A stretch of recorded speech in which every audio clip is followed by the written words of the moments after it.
தந்தை மகன் தூய ஆவியாரின் பெயராலே.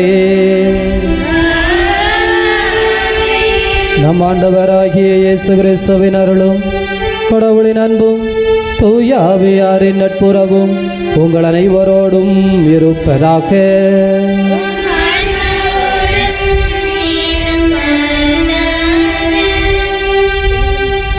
திருப்பலி முன்னுரை. அன்புக்குரியவர்களே, ஆண்டின் பொதுக்காலம் 25ஆம் ஞாயிறு வழிபாட்டிற்கு உங்கள் அனைவரையும் அன்புடன் அழைக்கின்றோம். எங்கே 2-3 பேர் என் பெயரால் இணைந்திருக்கிறார்களோ அவர்கள் நடுவில் நான் இருக்கிறேன் என்றார் நம் ஆண்டவர். மனிதர்கள் ஒற்றுமையோடு இணைந்து வாழ்வதில் கடவுள் மகிழ்ச்சி கொள்கிறார். ஆனால் அவ்வாறு ஒற்றுமையோடு வாழ்வதற்கு தடையாக இருப்பது மனிதர்களிடத்தில் காணப்படும் பொறாமையும் கட்சி மனப்பான்மையும் என எடுத்து கூறி அதை விடுவித்து உறவோடு வாழ அழைக்கிறது இன்றைய வழிபாடு. நம்முடைய குடும்பங்களிலும் சமூகத்திலும் ஒற்றுமை மேலோங்கி சமாதானத்துடன் அனைவரும் இணைந்து வாழும் அருள் வேண்டி இணைவோம் இத்திருப்பலியில்.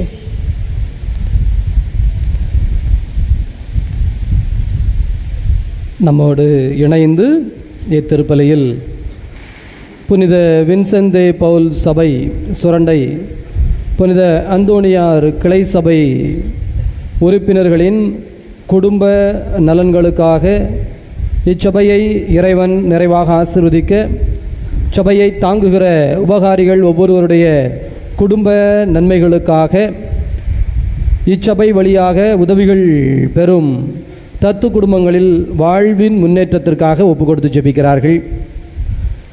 கிறிஸ்துவில் வாழ்ந்து மரித்த சார்லஸ் ஜே மேரி மற்றும் திபியூசியூஸ் இவருடைய ஆண்மைகளை பாற்றிக்காக ஜெபிக்கிறார்கள். விக்டர் அவர்கள் குடும்பத்திலே இறைவன் செய்த நன்மைகளுக்கு நன்றியாகவும் உடல் உள்ள சுகம் வேண்டி ஒப்பு கொடுக்கிறார்கள். சகோ குப்புசாமி தனது உடல் நோயிலிருந்து விரைவில் குணமடைய வேண்டி மன்றாடி ஒப்பு கொடுக்கிறார்கள். சேந்தமரம் ஜெயஸ் ஸ்டெல்லா பிரிட்டோ குடும்பத்திற்கு இறைவன் இதுவரை செய்த நன்மைகளுக்கு நன்றியாகவும் தொடர்ந்து தேவ ஆசீர்வாதத்திற்காகவும் உடல் உள்ள சமாதானம் வேண்டி ஒப்பு கொடுக்கிறார்கள். குறிப்பாக முத்துமாலை அவர்களது நோய் குணமாக வேண்டும் என்பதற்காக ஒப்பு கொடுத்து ஜெபிக்கிறார்கள். பகவதி அவர்களது ஏதோ வேலை வாய்ப்பை தேர்வை ஆண்டவர் ஆசீர்வதித்து வழிநடத்த வேண்டும் என்று ஜெபிக்கிறார்கள். பரமக்குடியில் வசிக்கிற சார்லஸ் பிரியா இத்திருப்பலியை ஒப்பு கொடுத்து ஜெபிக்கிறார்கள். இன்று முதல் பிறந்த நாள் கொண்டாடுகிற விபின் டானிஷை இறைவன் நிறைவாக ஆசீர்வதிக்க வேண்டும் என்றும் உடலுள்ள சுகத்திற்காகவும் தொடர்ந்து ஜெபிக்கிறார்கள்.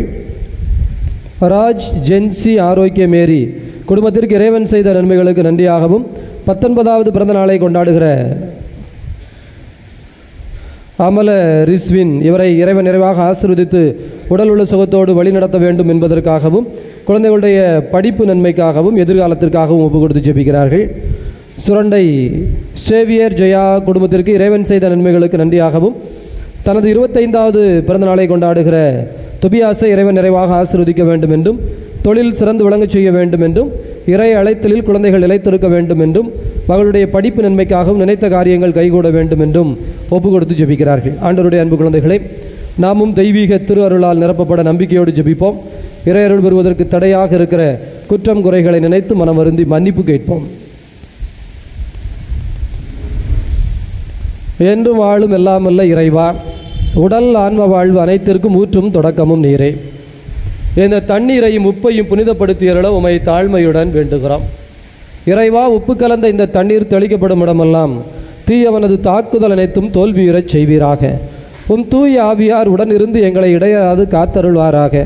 எங்கள் ஆண்டவராகிய கிறிஸ்து வழியாக உம்மை மன்றாடுகின்றோம்.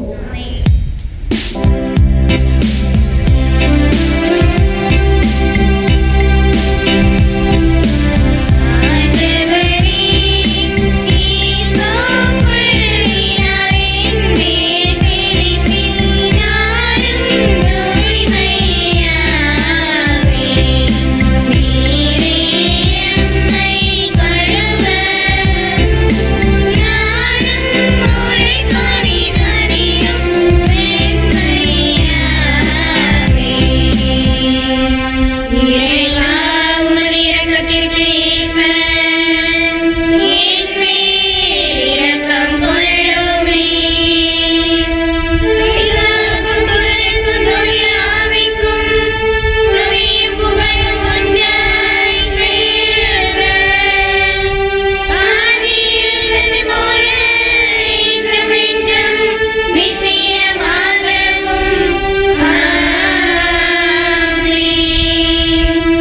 வல்ல கடவுள் நம் பாவங்களிலிருந்து விடுவிப்பார். இந்த நற்கருணை கொண்டாட்டம் அவரது திருவிருந்தில் கலந்து கொள்ளும் தகுதி பெறச் செய்வதாக.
மன்றாடுவோமாக.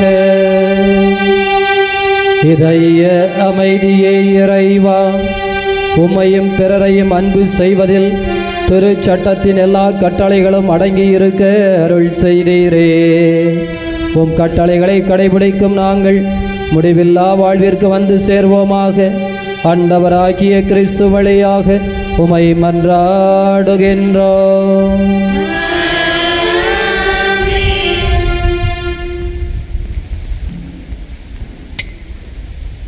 முதல் வாசக முன்னுரை. இறையச்சமே நாணத்தின் தொடக்கம் என்ற இறைவார்த்தைக்கேற்ப கடவுளுக்கு அஞ்சி நீதிமன்றங்களாக நாணத்தோடு வாழ்வோரை இந்த உலகம் சார்ந்து வாழும் மனிதர்கள் துன்புறுத்துகின்றனர். அவ்வாறு நீதிமன்றங்களாகிய ஞானிகள் துன்புறப்பட்டாலும் இறுதியில் அவர்களின் நீதி தவறாத நாணம் நிறைந்த வாழ்வு அவர்களின் உயிரை பாதுகாக்கும் என நாணத்தின் மேன்மையை எடுத்துரைக்கும் சாலமோனின் நாணமொழிகள் கேட்போம்.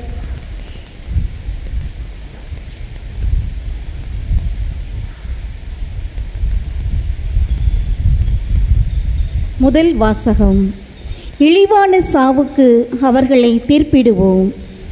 சாலமோனின் ஞான நூலிலிருந்து வாசகம். அதிகாரம் 2, இறை வார்த்தைகள் 17 முதல் 20 முடிய. பொல்லாதவர்கள் தங்களுக்குள் சொல்லிக்கொள்வதாவது, நீதிமான்களுடைய சொற்கள் உண்மையா என கண்டறிவோம். முடிவில் அவர்களுக்கு என்ன நிகழும் என ஆய்ந்தறிவோம். நீதிமான்கள் கடவுளின் மக்கள் என்றால் அவர் அவர்களுக்கு உதவி செய்வார். பகைவரிடமிருந்து அவர்களை விடுவிப்பார். அவர்களது கனிவினை கண்டுகொள்ளவும் பொறுமையை ஆய்ந்தறியவும் வசைமொழி கூறியும் துன்புறுத்தியும் அவர்களை சோதித்தறிவோம். இழிவான சாவுக்கு அவர்களை தீர்ப்பிடுவோம். ஏனெனில் தங்கள் வாய்மொழிப்படி அவர்கள் பாதுகாப்பு பெறுவார்கள். இது ஆண்டவர் வழங்கும் அருள்வாக்கு.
இரண்டாம் வாசக முன்னுரை.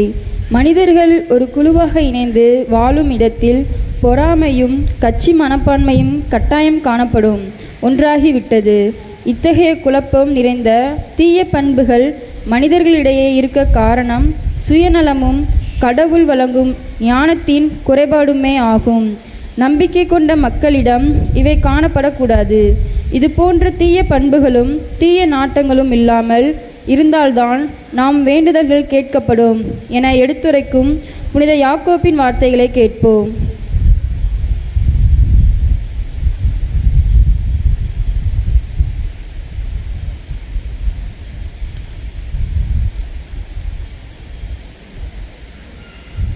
இரண்டாம் வாசகம். அமைதி ஏற்படுத்துவோர் விதைத்த அமைதி என்னும் விதையில் இருந்து நீதி என்னும் கனி விளைகிறது. திருத்துதர் யாக்கோபு எழுதிய திருமுகத்தில் இருந்து வாசகம்.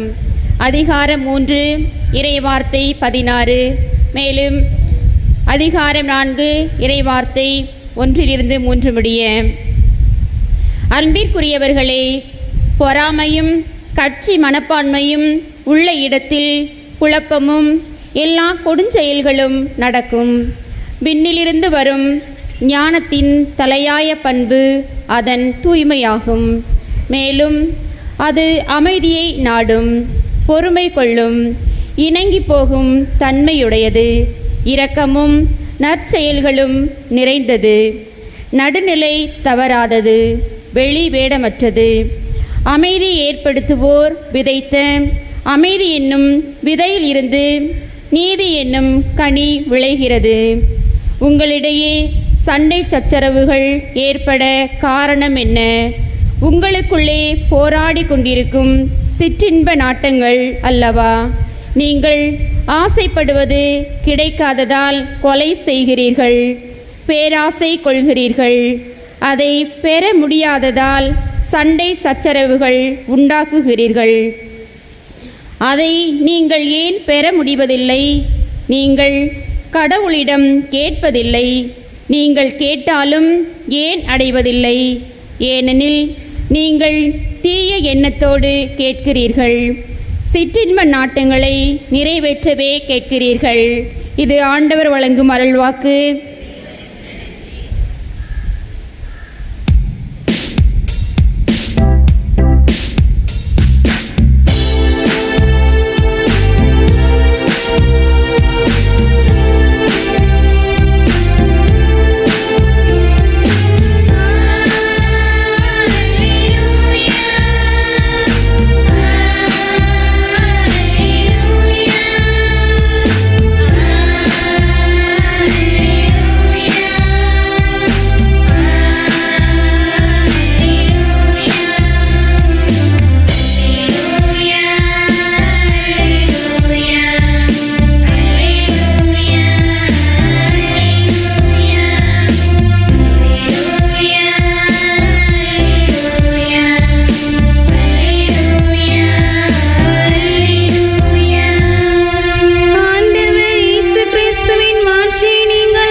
நாங்கள் அறிவித்த நற்செய்தியின் வழியாக அவர் உங்களை அழைத்தார். அல்லேலூயா.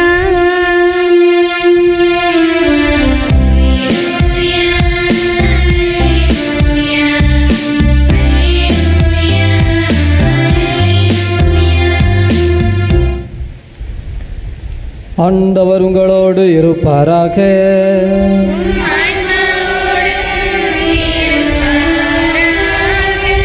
தூய மார்க் எழுதிய தூய நற்செய்தியிலிருந்து வாசகம்.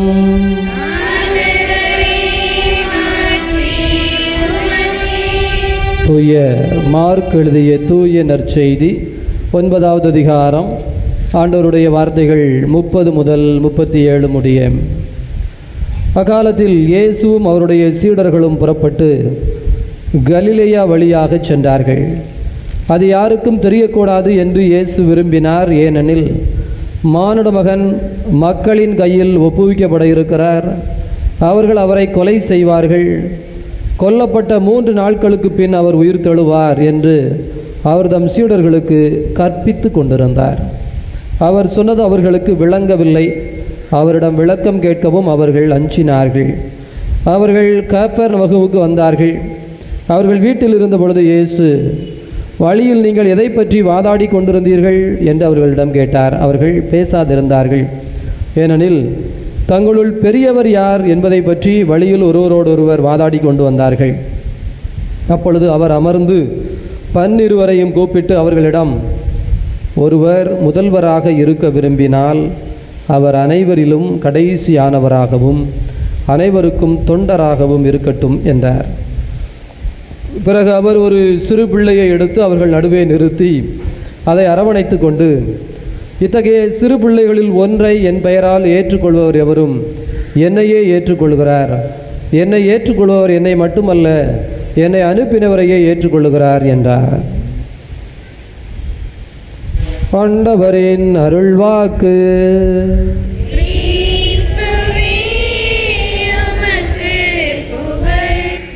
நற்செய்தி வாக்கினால் நம் பாவங்கள் அகல்வனவாக. இயேசுவில் நல்லவர்களே, ஆண்டவருடைய அன்பு நிறைந்த குழந்தைகளே, ஆண்டினுடைய பொதுக்காலம் 25வது ஞாயிற்றுக்கிழமை. இன்றைய 2வது வாசகத்தில் உள்ள சிந்தனைகளை தியானங்களாக நாம் எடுத்துக்கொள்வோம். குறிப்பாக 2வது வாசகத்தில் 2 பகுதிகளாக கொடுக்கப்பட்டிருக்கிறது. ஒன்று, இந்த விண்ணகம் சார்ந்த வாழ்வு எப்படிப்பட்டதாக இருக்கும், விண்ணகத்தில் உள்ள அருள், விண்ணகத்தில் உள்ள ஆசீர், விண்ணகத்தில் உள்ள கொடைகள் எப்படி கொடுக்கப்படும், அதை விண்ணக ஞானம் என்று யாக்கோபு நமக்கு சொல்லுகிறார். இரண்டாவது, இந்த உலகத்தில் வாழுகிற மனிதர்களாகிய நாம் எத்தகைய சிந்தனைகளை அல்லது செயல்பாடுகளை, தத்துவங்களை கொண்டிருக்கிறோம். எனவே 2 வகையான காரியங்கள் இங்கே ஒரு ஒப்பீடு போல சொல்லப்படுகிறது. பிரியமானவர்களே, அது உண்மை. மனிதர்கள் என்பவர்கள் நாம் தெய்வீக தன்மையாலும் நிரப்பப்பட்டிருக்கிறோம். இந்த மண்ணுக்குரிய, விலங்கிற்குரிய, அடித்து உண்கின்ற, அடித்து பிடுங்குகின்ற, ஒரு வேட்டையாடுகின்ற ஒரு விலங்கை போல இருக்கின்ற ஒரு தன்மையையும் வைத்திருக்கிறோம். இந்த 2ம் மனிதனுக்குள் இருக்கிறது என்பது உண்மை. ஆனால் அதில் எதை நாம் கவனம் செலுத்துகிறோம், எதை நாம் நீரூற்றி வளர்க்கிறோம் என்பது பொறுத்து அது வளர்ந்து வரும். ஒரு ஏக்கர் இடத்தை எடுத்துக்கொள்ளுங்கள், அதை சும்மா விட்டுருங்க, அதற்குள்ளே பல வகையான செடிகள் முளைத்து வரும். கள்ளி செடி, முள்ளு செடி, புதர், புல், அதுபோல் நல்ல விதைகள் கிடைந்திருந்தால் அதற்குரிய தன்மைகள், மரங்கள், கனி தருகின்ற, பூ தருகின்ற என்று பலவிதமான தன்மைகளும் வளரும். பிரியமானவர்களே, இது மனிதனுக்கும் பொருந்தும். மனித மனம் என்பது, மனிதனுடைய வாழ்க்கை முறை என்பது அப்படித்தான். இதிலே எதை பிடுங்கிவிட்டு எதை நடுகிறோம், எதன் மீது நம்முடைய கவனம், எதற்கு தினம் தண்ணீர் ஊற்றுகிறோம் என்பது பொறுத்து அது வளரும். ஒருவேளை சும்மா அப்படியே விட்டுவிட்டோம் என்று சொன்னால் நன்மை தருகிற, நல்லது தருகிற சில மரங்கள், செடிகள் நமக்குள் பட்டுவிடும். ஏனெனில் அது பராமரிக்கப்படவில்லை. பராமரிக்கப்படாமல் விடப்பட்ட, ஏன்னா அதுக்கு பெருசாக தேவையில்லை. இப்போ ஒரு எடுத்துக்காட்டிற்கு ஒரு முள்ளு செடியை எடுத்துக்கொள்ளுங்கள். நீங்கள் சும்மா விட்டால் கூட அது பாட்டில் வரும், காஞ்சி மாதிரி நிற்கும். திரும்ப எப்போவாவது மழை பெய்தால் தழுத்து விடும். பிரியமானவர்களே, அதுபோல ஒரு விதை இருக்கிறது, அது முளைத்து வருகிறது. கொஞ்சம் தண்ணி ஊற்றுனீங்க, தொடக்கத்தில் நேசாக வளர்ந்து வந்தது, ஏப்பா சூப்பர் போதும் என்று நீங்கள் விட்டு விட்டீர்கள், என்ன செய்யும்? அவ்வளோதான், பட்டுவிடும். ஏனெனில் இந்த மாவிதை, கொய்யாப்பழம் அல்லது பப்பாளி அல்லது நீங்கள் சாப்பிடுகிற வகையில் எதெல்லாம் மனிதனுக்கு பயன்படுவதாய் இருக்கிறதோ அதெல்லாம் பராமரிக்க வேண்டும். ஒரு வயலிலே நெல் எடுத்துக்கொள்ளுங்கள், சரியாக பராமரித்தால் வளர்ந்து வரும். அல்லது ஒரு கத்தரிக்காய் போட்டிருக்கிறார்கள், வெண்டைக்காய் போட்டிருக்கிறார்கள், போய் பாருங்கள், சரியாக பராமரித்தால் அது வளர்ந்து வரும். ஆனால் அங்கே இருக்கிற களைகள் எந்த பராமரிப்பும் இல்லை, வளர்கிறது. ஏனெனில் அதனுடைய இயல்பு தன்மை அது. அதைத்தான் இன்றைய 2வது வாசகம் தெள்ள தெளிவாக சொல்லுகிறது. மனிதர்களாகிய நீங்கள் பராமரிக்கப்பட வேண்டிய ஒன்று விண்ணக ஞானம். அந்த விண்ணக ஞானத்தின் தலையான பண்பு என்பது தூய்மை, பரிசுத்தம். ஏன் பரிசுத்தமாக இருக்கணும்னா முயற்சி செய்தால் தான், எஃபர்ட் எடுத்தால் தான் பரிசுத்தமாக இருக்கணுமா? அது என்னப்பா சும்மா போட்டால் என்ன செய்யும்? உங்கள் உள்ளத்தை விடுங்கள். தூய்மை என்பதை உள்ளத்தில் உள்ளதை மட்டும் என்று நீங்கள் எடுத்துக்கொள்ள வேண்டாம். உங்கள் வீட்டை எடுத்துக்கொள்ளுங்கள். ஏன் டெய்லி பெருக்கி 2 நாளைக்கு ஒருக்கா நல்லா மாப்பு போட்டு தண்ணி வச்சு தொடச்சா தான் வீடு வந்து பளிச்சுன்னு இருக்குமோ? சும்மா விட்டால் என்ன செய்யும்? ஒரு வாரம் வீட்டை பெருக்காதங்க, வீட்டுக்கு ஆள் குடியிருக்க முடியுமா? குடியிருந்தாலும் எல்லா நோயும் வந்துடும். ஏனெனில் அழுக்கு பிடித்து விடும், தூசிகளும் அங்கே தேவையில்லாதவையும் அடைந்து விடும். தினம் தினம் குறைந்தது 2 முறையாவது நம்முடைய தங்கும் இல்லத்தை நாம் பெருக்கி சுத்தம் செய்தால்தான் தும்மல் இல்லாமல், சளி இல்லாமல் வாழ முடியும். பிரியமானவர்களே, ரொம்ப எளிய எடுத்துக்காட்டுகள் தான், கஷ்டமானதுக்கெல்லாம் நீங்கள் போக வேண்டாம். எனவே விண்ணக ஞானம் என்பது நீங்கள் உங்கள் உள்ளத்தை பராமரிக்கின்ற தூய்மை. 2வது, அது அமைதியை நாடும். அமைதியாக வாழ முடியுமா? அமைதியாக எளிதாக இருக்க முடியுமா? பொறுமை கொள்ளும். தன்னால் பொறுமை வந்துருமா? இதோ நடுநிலைமையை காக்கும், இணங்கி போகும் தன்மையுடையது. சேர்ந்து வாழணும், பிறரோடு சேர்ந்து வாழ்கிறது அவ்வளவு ஈஸி கிடையாது. தனியாக போய் வாழ்கிறது ஈஸி, யார் தொந்தரவும் இல்லாமல் இருக்கிறத பற்றி பிரச்சனையே கிடையாது. 2 பேரோடு 3 பேரோடு இணைந்து வாழ வேண்டும் என்றால் அதற்கு முறைப்படி பயிற்சி வேண்டும். நம்முடைய மனத்திற்கு தேவையான உறுதிப்பாடு வேண்டும். அந்த உறுதிப்பாட்டை பயிற்சியினால் நாம் பெற்றுக்கொண்டால் தான் சேர்ந்து வாழ முடியும். இல்லைனா 2 பேர் 3 பேர்லாம் சேர்ந்து வாழ முடியாது. சகோதர சகோதரிகளாக இருக்கட்டும், கணவன் மனைவியாக இருக்கட்டும், பக்கத்து வீடுகளோடு இருக்கட்டும், பொறுமை காக்க வேண்டும் என்றால் பிரியமானவர்களே நாம் முயற்சி செய்ய வேண்டும். இதைத்தான் சொல்லுகிறது. அப்படி எதுவுமே இல்லாமல், பயிற்சி இல்லாமல், முயற்சி இல்லாமல், நம்முடைய மனத்திற்கு எந்த விதமான ஒரு தக்க பராமரிப்பும் இல்லாமல் நீங்கள் விட்டால் ஒரு 3 காரியங்கள் வரும் என்று யாக்கோபு சொல்லுகிறார். 1 பொறாமை. பிரியமானவர்களே, இந்த பொறாமை என்பது ஒரு காட்டுச்செடி போல, கள்ளுச்செடி போல. எப்படி ஒரு கள்ளி காட்டுச்செடி பாம்பும் பல்லியும் ஓணானும் வந்து குடிபுகுவதற்கு ஏற்ற ஒரு விஷச்செடி எப்படி வளருகிறதோ அதுபோல் பொறாமை வளரும். யாரும் அதை விதைக்க வேண்டாம், அதுவே தன்னால வளரும். முதலில் பொறாமை கொண்ட மனிதன் யார்? இதை எடுத்து காட்டினால் உங்களுக்கு இன்னும் எளிதாக புரியும். பிரியமானவர்களே, முதல் பொறாமை கொண்ட மனிதன் விவிலியத்திலே ஆதாம் ஏவாளுடைய பிள்ளைகள் காயின், ஆபேல். அந்த எடுத்துக்காட்டு அப்படியே பாருங்க. காயின், ஆபேல். காயினின் காணிக்கையை கடவுள் ஏற்றுக்கொள்ளவில்லை, ஆபேலின் காணிக்கையை ஆண்டவர் ஏற்றுக்கொண்டார். இவ்வளவுதான், சிம்பிளா. இந்த காயினுக்கு யார் மேல கோபம் வந்திருக்கணும்? நியாயப்படி கடவுள் மேல வரணையோ. நீ என்னையா மனுஷன், நான் கொடுத்ததை எடுத்துக்காம அவன் கொடுத்ததை மட்டும் நீ எப்படி எடுத்துக்கோன்னு கடவுள் மேல எப்படி கோபப்பட முடியும்? அவர் பலசாலி, அவரோ வலிமை மிக்கவர். ஆனால் ஆபேல் இளையவன், வலிமை இழந்தவன். அதனால இவன் மீது பொறாமை வருகிறது. நீ என்னை விட அழகாக இருக்கிறாய், நீ என்னை விட படிப்பில் திறமையாக இருக்கிறாய், நீ என்னை விட வசதியில் உயர்ந்திருக்கிறாய், நீ என்னை விட பண்போடு இருக்கிறாய், நீ என்னை விட நல்ல காரியங்களை செய்கிறாய், நீ என்னை விட நற்பெயர் பெற்றிருக்கிறாய், நீ என்னை விட உயர்ந்திருக்கிறாய், என்ன வேணாலும் போட்டுக்கோங்க. பிரியமானவர்களே, இல்லை அதுக்கு நான் நல்லது பண்ணேன்டா, நான் கஷ்டப்பட்டு படித்தேன், மார்க் எடுத்திருக்கேன், நான் கஷ்டப்பட்டு உழைச்சேன், வாழ்க்கையில் முன்னேறி இருக்கிறேன், நான் கஷ்டப்பட்டு காரியங்களை செய்கிறேன், எல்லோரும் என்னை பாராட்டுகிறார்கள், நான் கஷ்டப்பட்டு தியாகம் செய்கிறேன், நான் கஷ்டப்பட்டு பிறரை மன்னித்து கொள்ளுகிறேன், பொறுமை காக்கிறேன், அதனால் பிற மனிதர்கள் என்னை விரும்புகிறார்கள். அவ்வளவுதான். இதை எதையுமே இவர்கள் செய்ய மாட்டார்கள், ஆனால் எதிர்பார்ப்பார்கள். என்னை எல்லோரும் மதிக்கணும், என்னை எல்லாரும் பாராட்டணும், என்னை எல்லாரும் உயர்வா நினைக்கணும். நீ அதுக்கு என்ன பண்ண?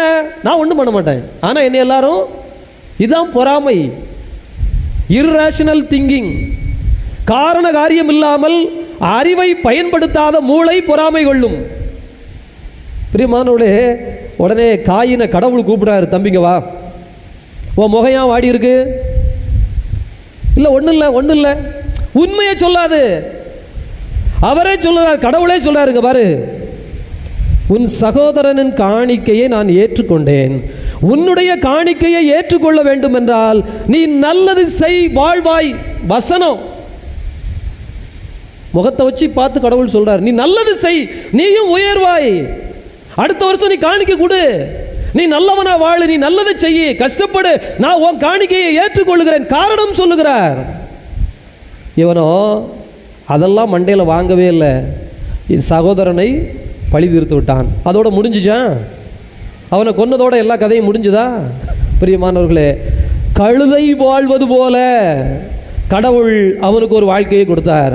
காட்டுக்கழுதையை போல அதற்கு அடுத்து அவன் ஓடி ஓடி திரிந்தான். சொல்றான், ஆண்டவனே என்னைய எவன் பார்த்தாலும் கல்லெடுத்து எரிஞ்சிருவான், ஏன்னா நான் பைத்தியக்காரன் ஆயிட்டேன். பொறாமை ஒரு மனிதனை பைத்தியம் கொள்ள செய்யும். பொறாமையை பற்றி ரொம்ப கவனமா இருங்க. பொறாமை ஒரு கள்ளிச்செடி போல, விஷச்செடி.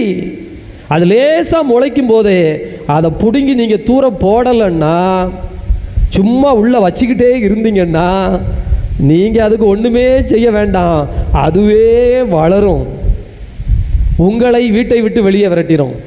வீட்டுக்குள்ள ஃபுல்லா கள்ளிச்செடியா வந்துடுதுன்னா நீங்க வீட்டுக்குள்ள வாழ முடியுமா? அதில் பாம்பும் தேளும் பல்லியும் வந்து குடிபுகுந்தால் நீங்கள் எப்படி வீட்டில் இருக்க முடியும்? என்னை தயவு செய்து ரெண்டாவது பொறாமை கொண்ட மனிதன் சவுல். உங்களுக்கு தெரியும், தாவீதை பற்றி இந்த பெண்கள் பாடினார்கள். ஏப்பா, சவுல் 1000 பேரை கொண்டான், தாவீது 10,000 பேரை கொண்டான், அவாட்டுக்கு பாடிட்டு போறா, உனக்கு என்னடா? உடனே இந்த சவுலுக்கு தாவீதின் மீது பொறாமை வந்தது. பிரியமானவர்களே, இரண்டாவது கட்சி மனப்பான்மை, அதுவும் இர்ரேஷனல், புத்திக்கு அப்பாற்பட்டது. சிந்திக்காத மனம் கட்சி மனப்பான்மை கொள்ளும். இது வழக்கமாக நடக்கும். என்ன அப்படின்னா, பையன் அழுதுகிட்டே வருவான், ஏம்மா வாத்தியார் அடிச்சிட்டாரு, அல்லது ஒரு பையன் அடிச்சிட்டான், ஏம்மா ஏன் அடிச்சிட்டான் அப்படின்ட்டு வருவான். உடனே இந்த ஆட்கள் கேட்குற கேள்வியை வச்சு இவங்க கட்சி மனப்பான்மை உள்ள ஆளா இல்லையான்னு முடிவு பண்ணிடலாம். என்ன கேள்வி கேட்பாங்க, அல்லது நீங்கள் என்ன கேள்வி கேட்பீங்க? யாரில் அடித்தா? இன்னார் அடித்தா, இந்த பையன் அடித்தான், அல்லது இந்த வாத்தியார் அடித்தார், இல்லைன்னா யாரோ ஒரு ஆள் என்னைய திட்டினாங்க, இன்னார் திட்டினா, இன்னார் என்று இங்கே கேட்ட உடனே இதான் கட்சி மனப்பான்மை. அவங்க வேண்டப்பட்டவங்களா இருந்தா, இல்லை அவர் நம்ம வாத்தியார், நம்ம சொந்தக்காரர், நீ ஏதாவது வம்பு பண்ணியிருப்ப, என்னல பண்ண, ஏமல உன்னை அடித்தார், அடுத்து கேள்வி போவோம். இதே இது பிடிக்காத ஆளாக இருந்தால், அந்த பயலால் உன்னை அடித்தான், அவனே விளங்காதவே, அவன் குடும்பம் ஆகாது, அவங்களுக்கு அந்த காலத்திலேருந்தே நம்ம மேலே பகை உண்டு, பொறாமை உண்டு, அவன் உன் மேலே காழ்ப்புணர்ச்சியில் இருக்கான், அதனால் உன்னை அடித்தான் அப்படின்னு பகையை கூட்டி விடும். பிரியமானவர்களே, மாறாக நல்ல உள்ளம், இறை ஞானம் கொண்ட உள்ளம்னா முதல் கேள்வி என்ன கேட்கும்? ஏம்மா இன்னார் என்னைய அடிச்சிட்டா அப்படின்னா, நீ என்ன செய்த? நான் ஒன்றுமே பண்ணலை, நான் சும்மா இருந்தேன், என்னை அடித்து விட்டார்கள். அப்படியா? நீ சும்மா உட்கார்ந்துருந்த, நீ ஒன்றுமே பண்ணலை, உன்னை அடிக்கிற அளவுக்கு அவங்க பைத்தியக்காரங்களா தம்பி? அந்த ஆஸ்பத்திரிக்கு போக சொல்லுவோமா? அவங்கள பைத்தியக்கார ஆஸ்பத்திரிக்கு போக சொல்லுவோமா அப்படின்னு நீங்கள் கேட்டிங்கன்னா, அதுக்கு பிறகு இவன் சொல்லுவான், நான் இப்படித்தான் சொன்னேன், ஆனால் அவன் அப்படி பண்ணிட்டான், நான் இப்படி, இது அவன் பார்வையில் என்னன்னா, ஆனால் அவன் செஞ்சது இது கட்சி மனப்பான்மை. எனவே ஆண்டவருடைய அன்பு குழந்தைகளே, நீங்கள் இதை ஆழமாக புரிந்து கொள்ள வேண்டும். இந்த இரண்டும் சாத்தானின் சூழ்ச்சி.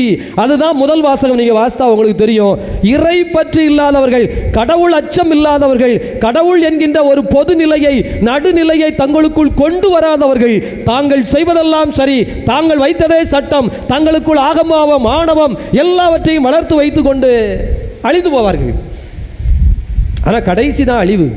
அதுக்கு இடையில படுத்துகிற பாடு இருக்குல்ல, ஐயோ பாவம், பரதாவும், அவங்களும் வாழாமல், அவங்களும் நிம்மதியாக இருக்காமல், அவங்களும் நல்ல வாழ்க்கை வாழாமல், சுற்றி இருப்பவர்களையும் பாடாய்படுத்தி பதங்கொலைத்து விடுவார்கள் என்று சொல்வார்கள்.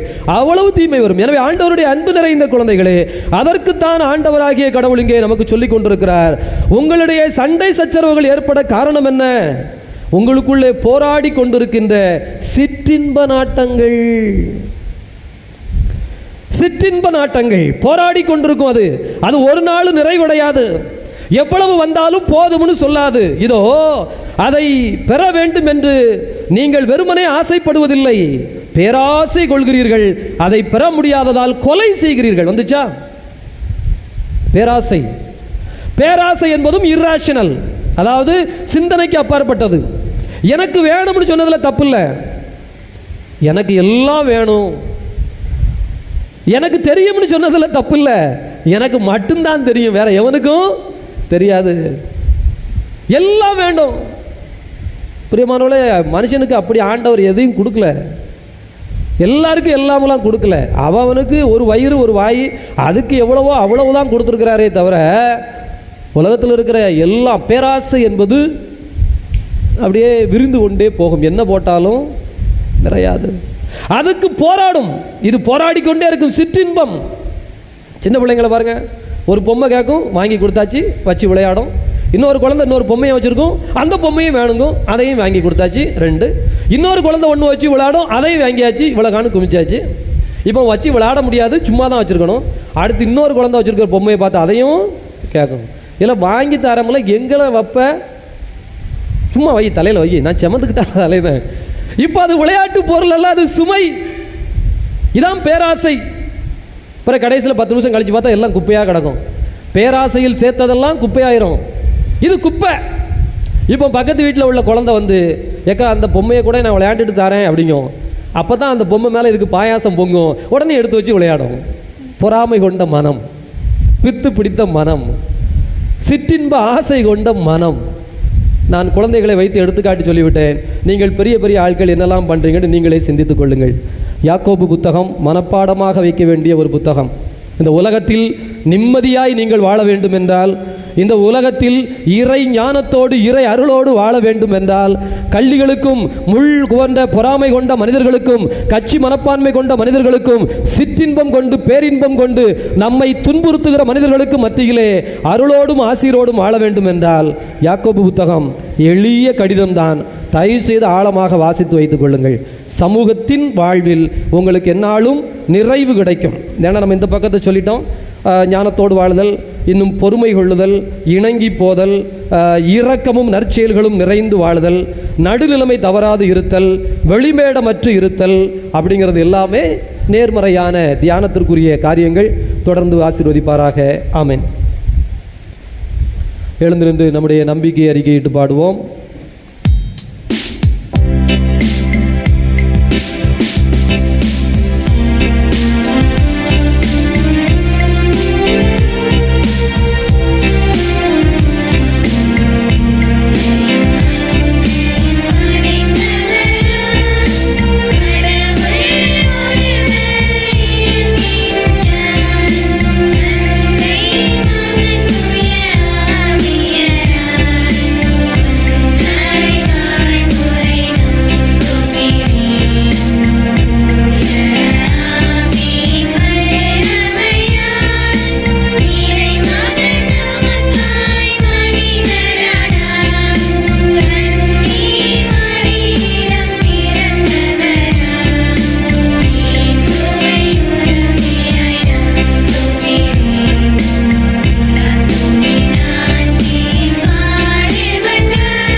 நம்முடைய மன்றாட்டுகளை சொல்லி ஜெபிப்போம்.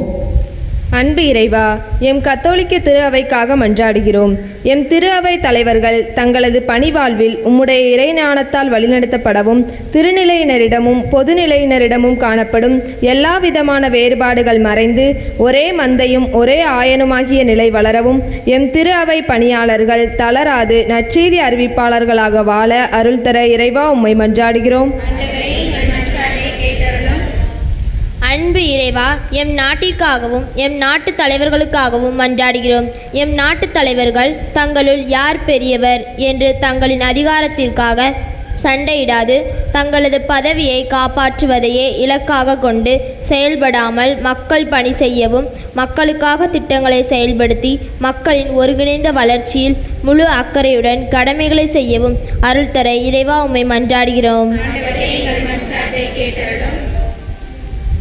அன்பு இறைவா, நீங்கள் ஆசைப்படவு கிடைக்காததால் கொலை செய்கிறீர்கள், பொறாமை கொள்கிறீர்கள், சண்டை சச்சரவு செய்கிறீர்கள் என்ற புனித யாக்கோபின் வார்த்தைக்கேற்ப தங்களுடைய சுயநலன், அதிகார வெறி போன்றவற்றிற்காக மக்களை பிரித்து நாடுகளிடையே போரும் உள்நாட்டு கலவரங்களும் நிகழ்த்தப்படவும், அவலம் மறைந்து எங்கும் உமது அமைதி நிலைக்கவும், மக்கள் போர்களும் வன்முறையும் இல்லாத உலகில் வாழவும் அருள் தர இறைவா உம்மை மன்றாடுகிறோம். அன்பு இறைவா, எம் பங்கு இறை சமூகத்திற்காக மன்றாடுகின்றோம். எம் பங்கில் உள்ள அனைத்து குடும்பங்களையும் ஆசீர்வதியும். எம்முடைய பங்கிலும் எம் பங்கில் உள்ள அனைத்து குடும்பங்களில் காணப்படும் சண்டை சச்சரவுகளையும் சமாதான குறைபாடுகளையும் அனைத்தையும் நீக்கி நாங்கள் அனைவரும் அன்பில் இணைந்து அருளில் வளர்ந்து இறையாட்சி சமூகமாக சிறந்து விளங்கிட அருள் தர இறைவா உம்மை மன்றாடுகின்றோம். சிறுபிள்ளையை ஏற்றுக்கொள்பவர் என்னையே ஏற்றுக்கொள்கிறார் என்று மொழிந்த இறைவா, குழந்தைகள் அனைவருக்காகவும் மன்றாடுகிறோம். இந்த உலகில் குழந்தைகளுக்கு எதிராக நிகழ்த்தப்படும் வன்முறைகள் அனைத்தும் நீங்கி குழந்தைகள் கல்வியில் சிறந்து விளங்கவும் நல்ல உடல் உள்ள ஆரோக்கியத்துடன் வளர தேவையான நலமான சமூகம் பொருளாதார சூழல் உருவாக்கவும் அருள் தர இறைவா உம்மை மன்றாடுகிறோம். நம்முடைய தனிப்பட்ட தேவைகளை மௌனமாய் ஜெபிப்போம். அன்பான கடவுளே, நாங்கள் உம்முடைய பிள்ளைகள் இந்த உரிமையோடு உம்மை நோக்கி எழுப்பி இருக்கிற இந்த மன்றாட்டுக்களை எல்லாம் எங்கள் ஆண்டவராகிய கிறிஸ்து வழியாக உம்மை வேண்டுகின்றோம்.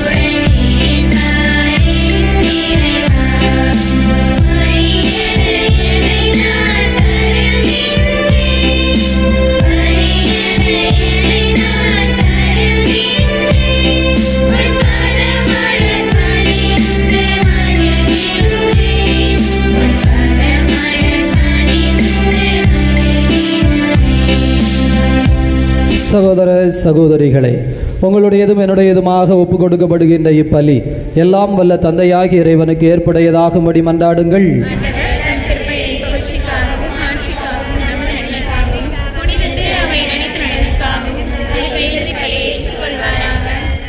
இதய அமைதியே இறைவா, நீரே அருள் கூர்ந்து ஏற்பாடு செய்திருக்கிற இம்மறை நிகழ்ச்சிகளுக்காய் உமக்கு நன்றி கூறுகின்றோம். இதனால் எங்கள் காணிக்கைகள் உமக்கு ஏற்புடையதாய் இருப்பதாக ஆண்டவராகிய அதே கிறிஸ்து வழியாக உமை மன்றாடுகின்றோம். ஆண்டவர் உங்களோடு இருப்பாராக.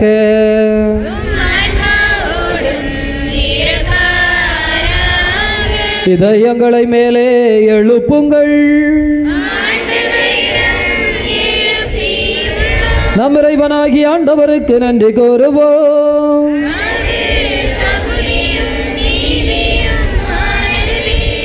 ஆண்டவரே, தூயவரான தந்தையே, என்றும் வாழும் இறைவா, நாங்கள் உமக்கு நன்றி செலுத்துவது எங்கள் கடமையும் மீட்பிற்குரிய செயலும் ஆகும். ஏனெனில் நீர் எங்களுக்கு உம்முடைய அன்பு திருமகனை மீட்பராக அனுப்பும் அளவிற்கு எங்கள் மீது பரிவன்பு கொண்டிருக்கிறீர். அவரோ பாவம் தவிர மற்ற அனைத்திலும் எங்களைப் போல வாழ்க்கை நடத்தினார். நீர் உம் திருமகனிடம் செலுத்திய அதே அன்பை எங்கள் மீதும் செலுத்துகிறீர். நாங்கள் கீழ்ப்படியாமையால் பாவம் செய்து இழந்த உம்முடைய விண்ணக கொடைகளை அவருடைய கீழ்ப்படிதலால் மீண்டும் பெற்றுக்கொள்ள அருள் செய்தீர். ஆகவே விண்ணக தூதரோடு இணைந்து போற்றி புகழ்ந்து அக்களித்து நாங்கள் பாடுவதாவது:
இதய அமைதியே இறைவா, நீர் மெய்யாகவே தூயவர், தூய்மை அனைத்திற்கும் ஊற்று. ஆகவே உம்முடைய தூய ஆவியை பொழிந்து காணிக்கைகளை தூய்மைப்படுத்த உம்மை வேண்டுகிறோம். எங்கள் ஆண்டவர் இயேசு கிறிஸ்துவின் உடலும் இரத்தமுமாக எங்களுக்கு இவை மாறுவனவாக.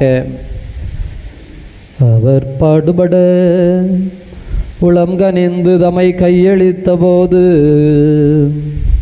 அப்பத்தை எடுத்து நன்றி செலுத்தி அதை பிட்டு தம் சீடர்களுக்கு அளித்து அவர் கூறியதாவது: அனைவரும் இதிலிருந்து பெற்று உண்ணுங்கள், ஏனெனில் இது உங்களுக்காக கையளிக்கப்படும் என் உடல்.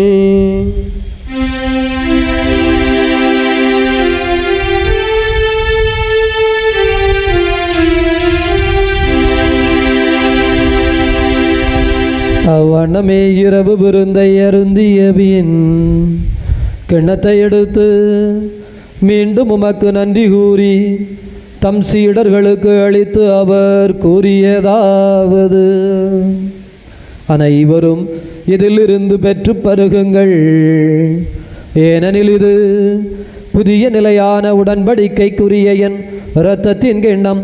இது பாவ மன்னிப்புக்கென்று உங்களுக்காகவும் பலருக்காகவும் சிந்தப்படும். இதை என் நினைவாக செய்யுங்கள்.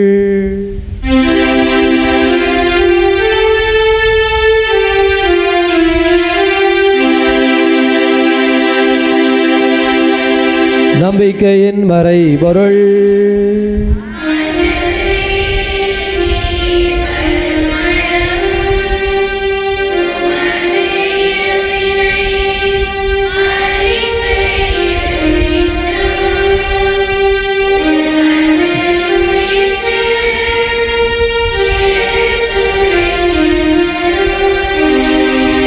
ஆகவே ஆண்டவரே, நாங்கள் கிறிஸ்துவின் இறப்பினையும் உயிர்ப்பினையும் நினைவு கூர்ந்து வாழ்வு தரும் அப்பத்தினையும் மீட்பளிக்கும் கிண்ணத்தினையும் ஒப்புக் கொடுக்கின்றோம். உம் திரும்ப நின்று ஊழியம் புரிய தகுந்தவர்கள் என எங்களை ஏற்றுக்கொண்டீர். எனவே உமக்கு நன்றி செலுத்துகிறோம். மேலும் கிறிஸ்துவின் உடலிலும் இரத்தத்திலும் பங்கு கொள்ளும் எங்களை தூய ஆவியானவர் ஒன்று சேர்க்க வேண்டும் என உம்மை தாழ்மையுடன் மன்றாடுகிறோம். ஆண்டவரே, உலகம் முழுவதும் பரவி இருக்கும் அது அவையை நினைவு கூர்ந்தருளும். சிறப்பாக எங்கள் திரு தந்தை பிரான்சிஸ், எங்கள் ஆயிரம் தொழிற்சாமி, எல்லா திருநிலையினராகிய அனைவரோடும் அது திரு அவை அன்பில் நிறைவு பெறச் செய்தருளும். உயிர்த்தெழுவோம் என்கின்ற எதிர்நோக்குடன் இறந்த சார்லஸ், ஜெயமேரி, திபிசியூஸ் ரோஜ் இவர்களது ஆன்மாவையும் ஒளி நிறைந்த உம் திருமுன் ஏற்றுக்கொள்ளும் எங்கள் அனைவர் மீதும் இரக்கமாயிரும். கடவுளின் கன்னித்தாயான புனித மரியா, அவருடைய கணவரான புனித யோசேப்பு, புனித திருத்தூதர்கள், இவ்வுலகில் உமக்கு உகந்தவராய் இருந்த புனிதர் அனைவருடனும் நாங்கள் நிலை வாழ்வில் பங்கு கொள்ளும் தகுதி பெற்று உம் திருமகன் இயேசு கிறிஸ்து வழியாக உம்மை புகழ்ந்தேத்தும் வரமருள உம்மை மன்றாடுகிறோம். இவர் வழியாக, இவரோடு, இவரில் எல்லாம் வல்ல இறைவனாகிய தந்தையே, தூயாவியாரின் ஒன்றிப்பில் எல்லா புகழும் ஆட்சியும் என்றென்றும் உமக்கு உரியதே.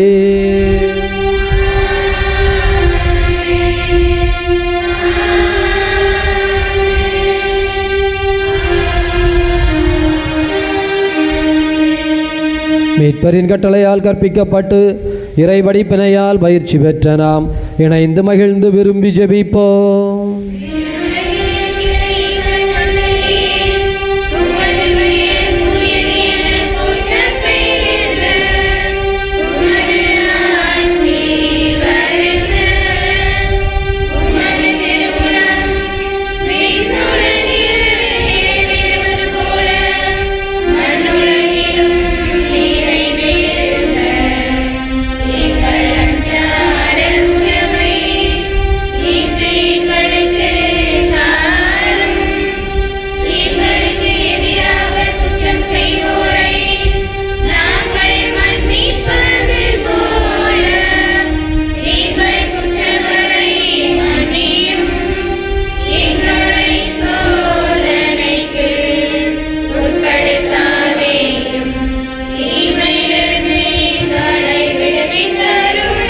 ஆண்டவரே, தீமை அனைத்திலும் இருந்தும் எங்களை விடுவித்து எங்கள் வாழ்நாளில் அமைதியை கனிவுடன் அருள உம்மை மன்றாடுகின்றோம்.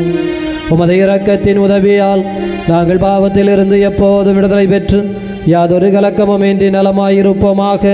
நாங்கள் எதிர்நோக்கி இருக்கிற பேரின்பத்திற்காகவும் மீட்பராகிய இயேசு கிறிஸ்துவின் வருகைக்காகவும் காத்திருக்கின்றோம்.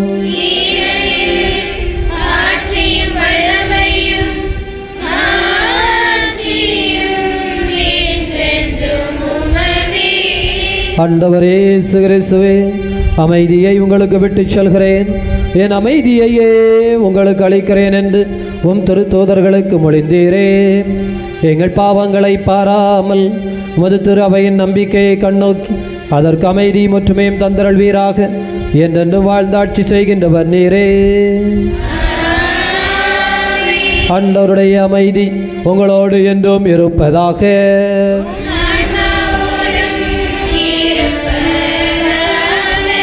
நம் ஆண்டவர் தருகின்ற அமைதியை ஒருவருக்கொருவர் அறிவித்துக் கொள்வோம். உலகின் பாவங்களை போக்கும் இறைவனின் செம்மறியே, எங்கள் மேல் இரக்கமாயிரும்.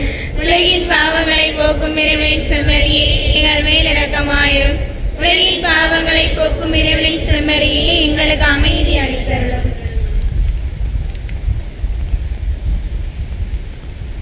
இதோ இறைவனின் செம்மறி, இவரே உலகின் பாவங்களை போக்குகின்ற தெய்வம்.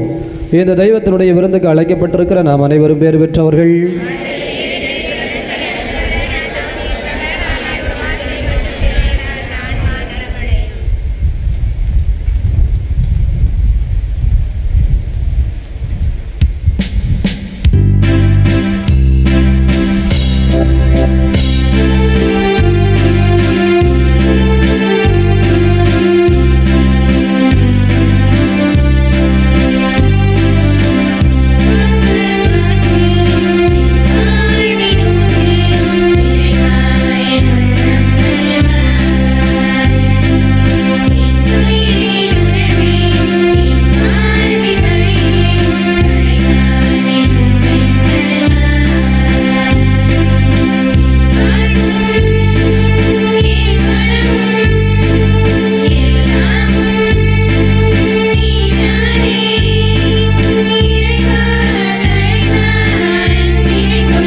இவ்வாறு திருப்பலி அறிவிப்புகள்.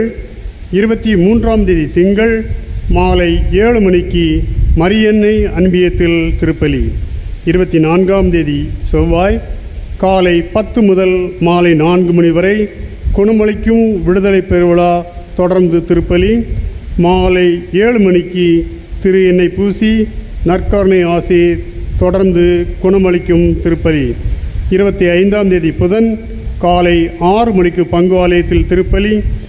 27ஆம் தேதி வெள்ளி காலை 6 மணிக்கு பங்கு ஆலயத்தில் திருப்பலி. 28ஆம் தேதி சனி காலை 6 மணிக்கு பங்கு ஆலயத்தில் திருப்பலி. 29ஆம் தேதி ஞாயிறு பொதுக்காலத்தின் 26ஆம் ஞாயிறு அன்று தென்காசி தூய மிக்கேல் அதிதூதர் திருவிழா இருப்பதால் பங்கு தளத்தில் மாலை 7 மணிக்கு திருப்பலி. மீண்டும் அறிவிக்கின்றோம், வருகிற ஞாயிறு மாலை 7 மணிக்கு பங்கு ஆலயத்தில் திருப்பலி. இவ்வார திருப்பலியை சிறப்பு செய்தவர்கள் புனித அந்தோனியார் அன்பியம். புனித அந்தோனியார் அன்பியத்திற்கு நாம் கரவொலி மூலம் நன்றி சொல்லிக்கொள்வோம்.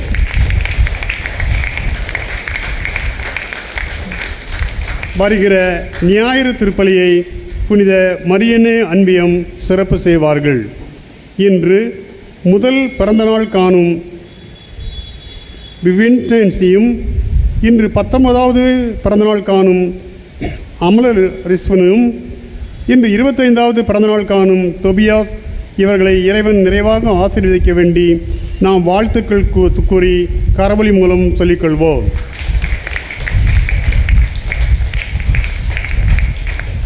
புனித கலிலேயாவின் திருவுருவம் இந்த வாரம் 27ஆம் தேதி வெள்ளிக்கிழமை மாலை ஜூடலன் செல்வி இவர்கள் இல்லத்திலிருந்து கிறிஸ்டோபர் லூசியாள் இவர்கள் இல்லத்திற்கு ஜெபிப்பதற்காக எடுத்துச் செல்லப்பட இருக்கின்றது. இத்திரு நிகழ்வுகளில் புனித கலிலேயா சபை உறுப்பினர்கள் அனைவரும் பக்தியோடு கலந்து கொண்டு புனித கலிலேயா வழியாக இறையருளை பெற அன்புடன் அழைக்கின்றோம். வினாத்தாட்கள் திரு அருள்ராஜ் அவர்களிடம் உள்ளது. தேவையுள்ளவர்கள் பெற்றுக்கொள்ள அன்புடன் கேட்டுக்கொள்கிறோம். இன்று மாலை 5 மணிக்கு பிரான்சிஸ் அசிசியார் 3ஆம் சபையினர் கூட்டமானது புனித அசிசியார் கெபியில் வைத்து நடைபெறும். உறுப்பினர்கள் அனைவரும் தவறாது கலந்து கொள்ளவும். குணமளிக்கும் நற்செய்தியின் விடுதலை பெருவிழா நாள் 24 செப்டம்பர் செவ்வாய்க்கிழமை காலை 10 முதல் 4 மணி வரை. விடுதலை பெருவிழா நடத்துபவர் குமுளி தூய மிக்கேல் அதிதூதர் தியான மையத்திலிருந்து. சிறப்பு செய்தியாளர் பிரதர் வர்கீஸ் அவர்கள். அன்புடன் அழைக்கும் ஃபாதர் புதுமை ஜோசப் ராஜன் பங்கு தந்தை.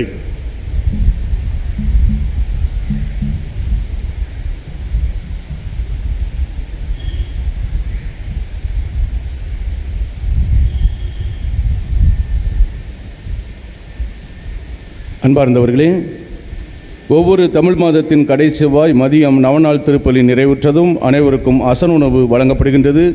ஏறக்குறைய சுமார் 800 முதல் 1000 நபர்கள் கலந்து கொள்கிறார்கள்.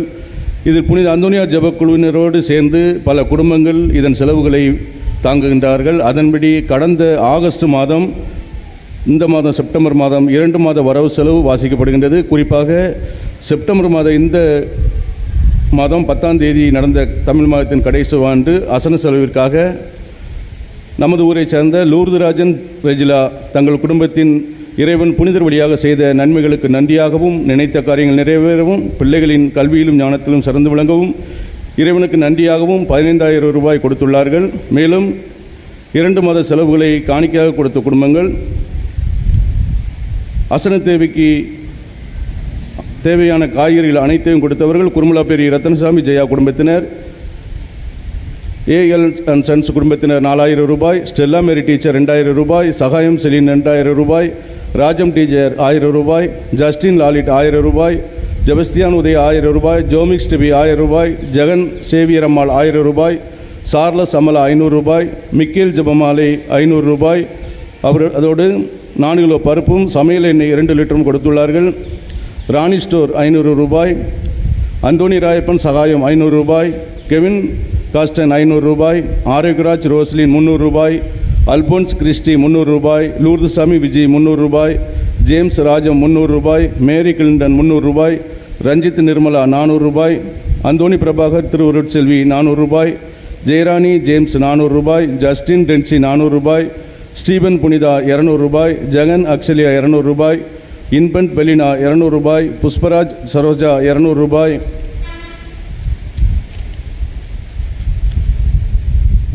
பெரியசாமி சேசம்மாள் 500 ரூபாய், ஸ்டீபன் வினோலியா 200 ரூபாய், அருள்ராஜ் அல்போன்சா 200 ரூபாய், எல் ஜேம்ஸ் செல்வி 700 ரூபாய். மொத்த வரவு 36,000 ரூபாய். செலவு 30,827 ரூபாய் 2 மாத செலவு. மீதம் இருப்பு 5,173 ரூபாய். இருதராஜ் மணிஷா குடும்பத்தினர் பாயாசம் கொடுத்தார்கள். அனைவருக்கும் நன்றி.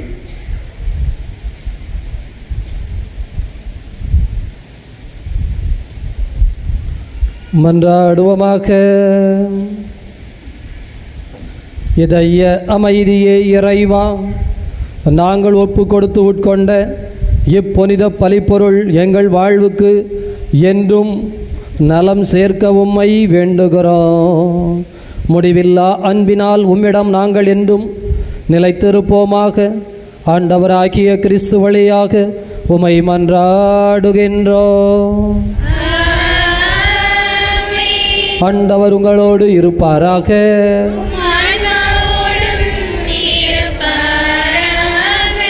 வல்ல கடவுள் தந்தை மகன் தூயாவியார் உங்கள் அனைவரையும் நிறைவாக ஆசீர்வதிப்பாராக. உயிர்த்த கடவுளின் உண்மை பிள்ளைகளாக சென்று வாழுங்கள். பேரின்பம் தொடரட்டும்.